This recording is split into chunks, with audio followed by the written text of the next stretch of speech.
seront entendus par le gouvernement, qu'adviendra-t-il?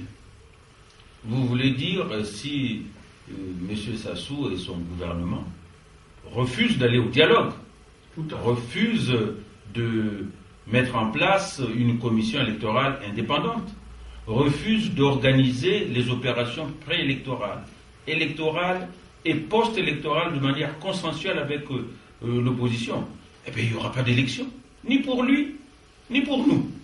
Qu'on ne compte pas sur notre opposition pour faire comme ce qui s'est passé en 2002, une abstention ou un désistement. Pas question que le pouvoir en place aille aux élections tout seul.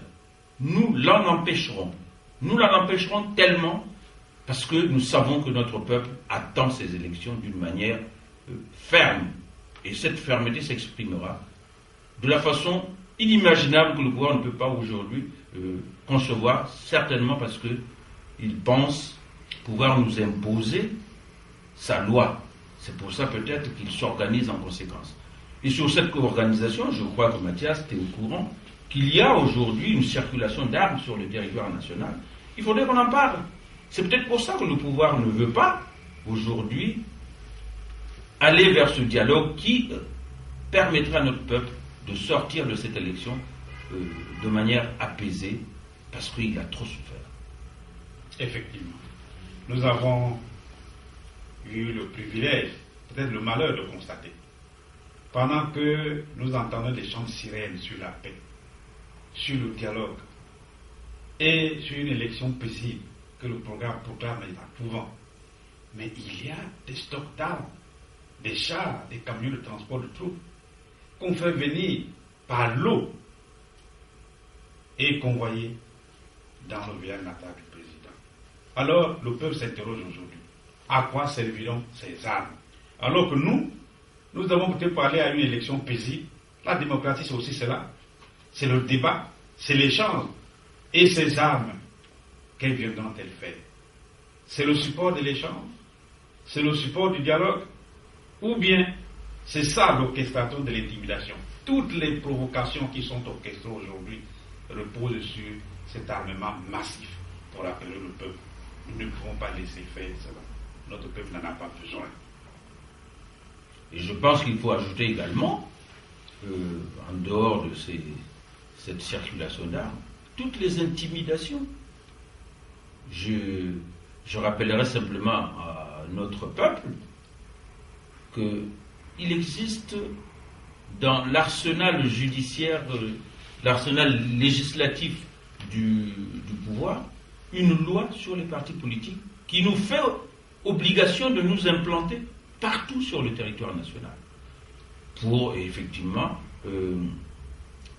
favoriser l'unité nationale afin qu'on ne trouve pas des partis repliés sur des ghettos. Et curieusement, des partis politiques qui veulent s'implanter sur une partie du territoire s'en trouvent empêchés. J'en veux pour exemple ce qui s'est passé récemment avec que tout le monde connaît, que le pouvoir connaît très bien, qui a un récépissé relatif à son parti et qui a été empêché récemment de se produire à Ouando, où il avait l'intention d'installer une structure, un organe de son parti. Nous ne savons pas pour quelle raison. Du pérenne, Mathias Nzon, mon frère, tu sais très bien qu'une partie de tes militants ont été empêchés également de tenir des réunions politiques au prétexte qu'il fallait plusieurs autorisations. Alors nous ne savons plus. Ces intimidations, à quoi servent-elles? Est-ce pour museler l'opposition? Pour que cette opposition ne se retrouve pas? Alors la question reste posée.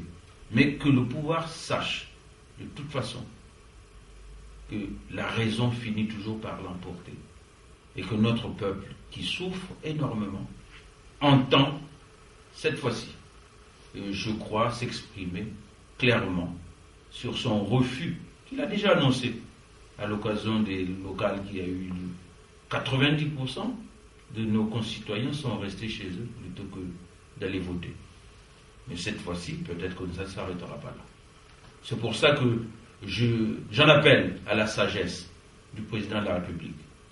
pour que, rapidement, je dis bien rapidement, donne toute instruction utile pour que ce dialogue que nous réclamons de tous nos voeux puisse se tenir afin que nous allions vers cette élection. C'est une élection majeure, parce que c'est celle qui va choisir l'homme ou la femme appelé à diriger à la destinée de notre pays. Que cette élection donc, qui est majeure se passe dans des conditions de paix et de transparence exigées par tous les standards aujourd'hui en vogue dans tous les pays. Nous avons l'exemple du Ghana, qui sont allés aux élections, où il y a un deuxième tour, où tout se passe normalement, le plus normalement du monde. Et puis un pays voisin, qui est juste à côté de chez nous, que le président de la République conseille souvent, et bien qui nous a donné là également un bel exemple de la tenue d'un dialogue, où un ancien président est revenu, reçu par celui qui en a fait partir par les armes. Alors, qu'est-ce qui empêche le Congo de faire la même chose? Si vraiment notre leitmotiv, c'est la recherche de la paix. Qu'est-ce qui empêche M. Sassou d'aller vers ce dialogue que nous demandons? Je crois qu'il ne pourra pas le refuser. Je crois qu'il a intérêt, à l'occasion de la prise de parole qu'il va avoir à la fin de cette année en s'adressant à notre peuple, il a intérêt, s'il aime ce peuple, à dire à ce peuple que nous allons vers un dialogue. Qu'il n'ait pas peur.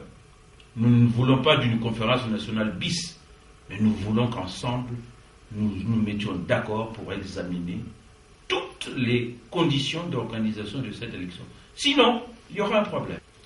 Je crois que nous ne tirons pas assez les leçons de notre propre histoire.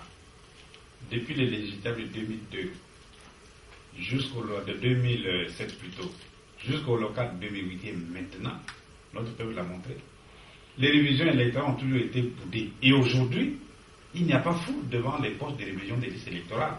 C'est boycotté, les gens n'y vont pas.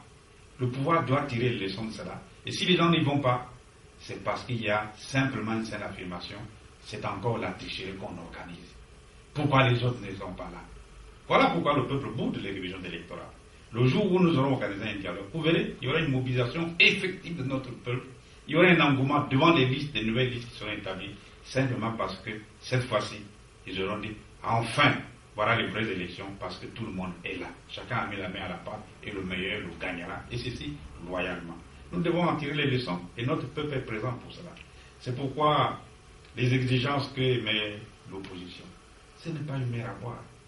Aller au recensement administratif, nous l'avons fait avec le président Lichou. Et le président Sassou en était signataire.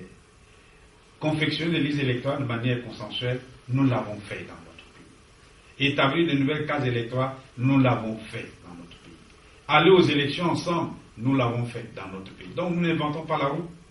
Faisons ce que nous avons fait hier pour préserver la paix dans le pays. C'est pour ça que nous, notre souci de préserver à la fois la paix dans notre pays, que notre pays retrouve son unité, c'est cette foi-là en notre peuple qui nous pousse aujourd'hui à pousser ce cri de cœur pour que l'autre côté entende raison, revienne à la saveur que nous préparions de manière consensuelle cette élection présidentielle qui est une élection majeure. Comme mon frère Agui a dit, c'est l'élection qui va désigner l'homme ou la femme appelé à diriger notre pays pendant les prochaines années. Et c'est important en ces temps d'incertitude dans le monde où les turpitudes, les crises, tout ça demande que nous ayons une administration solide, un état de droit qui fonctionne, une démocratie où la différence, où l'expression libre soit tolérée pour que chacun de nous, chaque Congolais puisse apporter sa pierre à la construction de notre édifice commun. Voilà mon frère Guy, la préoccupation qui est la nôtre, celle de l'opposition aujourd'hui unie. Nous en appelons d'ailleurs, s'il y a encore des doutes au niveau de quelques sphères de l'opposition, soyons sûrs que le peuple nous entend et nous n'avons pas le droit de décevoir.